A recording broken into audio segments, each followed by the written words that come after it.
500 টাকার হাজিরার লোক 200 টাকা লেন যে সারাদিন রাষ্ট্রের কাছে তো ওনাদের কারে রয়েছে। আপনার যদি গরিবের লেগে কিছু করার ইচ্ছে দেয়, এই তামাশা করার তো কোনো দরকার নাই। বয়স্ক ভাতার কার্ড যেমন তাদের মোবাইলে আয়া পড়ে, এটা আসার ব্যবস্থা করে দেন। গরিবের সাথে যে রাষ্ট্রের তামাশা দেন, কত বড় তামাশা। এটা হচ্ছে টিসিবির পূর্ণ। একজন মানুষ 460 টাকাতে যায় আনছে, তার 40 টাকা আছে খরচ। সারাদিন লাইনে দাঁড়ায় থাইকে যায় অপমান অপদস্থ হইয়া এই পচা তেল, এই তেল আমি চ্যালেঞ্জ করে বলতে পারি আপনি আমি বাসার যে খোলা তেল খাইছে বিন্দু মাত্র ভালো না। 350 টাকার তেল, ডাইল তো 2 কেজি নাই আছে 1800 গ্রাম, চিনি আছে 950 গ্রাম।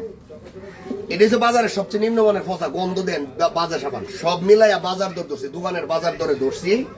এটির দাম হয় 725 টাকা। 725 টাকা যদি এটির দাম হয়, সে 725 টাকা এটির দাম আইনছে 500 টাকা খরচ করে সারাদিন যায় লাইনে কারো এ থেকে অপমান অপদস্থ হয়ে পচা জিনিস লই আইছে।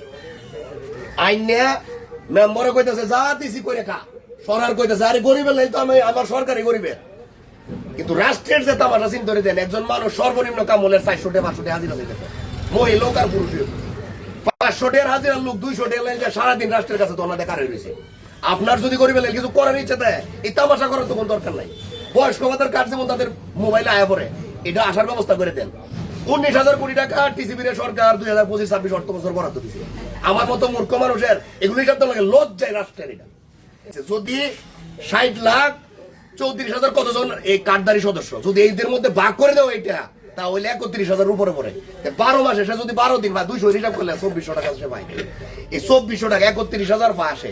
আর সবার মতো যদি রাষ্ট্রের বিরাজ করে দেয়, ভাগ করে দেয়, তাহলে 60 জন মানুষের একজন ফ্যামিলি 4400 কত টাকা করে পায়। তাহলে এই রোগ কোনো তামাশা করার তো কোনো মানে হয় না। এগুলো তো টোটালি তামাশা। একজন মানুষে সারাদিন তার 500 টাকা হাজিরা নষ্ট হয়ে যায়, 200 টাকা আপনি দিতেছেন না। 225 টাকা দিয়ে মহিলা যায়, আমি তাদের সাথে ব্যক্তিগতভাবে কথা বলছি, এত নোংরা ভাষা ব্যবহার করে তারা, যারা দেয় পুরুষ মানুষ এমন অপমান অপদস্থ এই মাল তারা আনে। তাইলে এটা গরিবের সাথে তামাশা ছাড়া আর কিছু। এই তামাশা দয়া করে বন্ধ করেন। রাষ্ট্রে যারা নীতি নির্ধারক আছেন, এগুলোর তো কোনো মানে নাই। আপনার ডাইল এই ফসা ডাইল কিনে দেওয়া লাগবো, কিরা উড়ার ডাইল এই বাজে চিনি আপনার কিনে দেওয়া লাগবো। এই তেল আমি চ্যালেঞ্জ করে বলতে পারি, এই তেল আমার খোলা তেলের চাইতে এটা ভুলো বানা, আমি যে কিনে খাই তাহলে এটা ভুলো বানা না। তাহলে আপনি এই বাজে জিনিস দিয়ে দরকার নাই তো মানুষের লোকে তামাশা করার। তারে তার মালিক বানাই দেন। তার জন্য যদি গরিবের জন্য বরাদ্দ থাকে, তাহলে তার কার্ড ধরে তার অ্যাকাউন্টে টাকা দিয়ে দেন, সে কি কিনে নেবে সে বুঝবো। আমরা তো দরকার নাই এগুলো কিনে তো তামাশা করে। তার 500 টাকা হাজিরা নষ্ট হয়ে তার 200 টাকা দেওয়ার তো কোনো দরকার নাই। কইলেই আওয়ামী লীগ মানে কইবেন যে এটা আমি আবারও কইতেছি, আপনার পুরা রাষ্ট্রের লজ্জা। আমার মতো একজন মূর্খ মানুষ এই হিসাব দেওয়া লাগে এটা বলে আগে আপনারা মাথা থেকে ডুবে না।